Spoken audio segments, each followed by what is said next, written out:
Hi friends, welcome back to our channel. இன்றைக்கி நம்ம என்ன பார்க்க போகிறோம்னா ஒரு குட்டி மினி விளாக் தான் பார்க்க போகிறோம். வாங்க பார்க்கலாம். இது வந்து அம்மா வீட்டிலேருந்து தான் நம்ம எடுத்திருக்கோம். ஈவினிங் ஒரு 5:30 போது நம்ம வந்து கிளம்பிட்டோம். எங்கேன்னு பார்த்தீங்கன்னா வந்து அம்மா வீட்டு பக்கத்தில் வந்து ஒரு மாரியம்மன் கோயில் இருக்குது. அங்கே தான் வந்து இன்றைக்கி ஃபங்க்ஷன். ஸோ அங்கே தான் நம்ம கிளம்பியிருக்கோம்.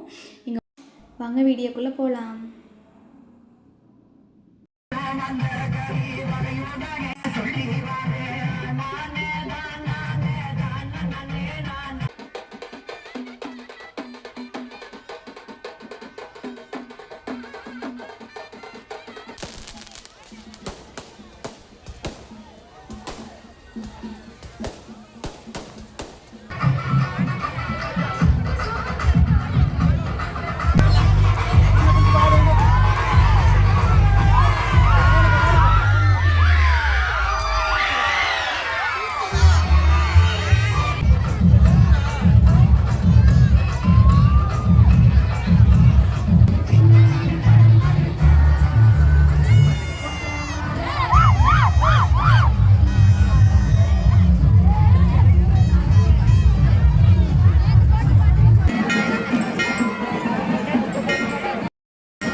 ஸோ பார்த்திங்கன்னா வந்து எல்லாமே வந்து ரொம்ப என்ஜாய் பண்ணி டான்ஸ் எல்லாம் பண்ணாங்க. நெக்ஸ்ட் வந்து இப்போ பார்த்திங்கன்னா ஃபைனலாக வந்து கம்பம் எடுக்க ஸ்டார்ட் பண்ணிட்டாங்க.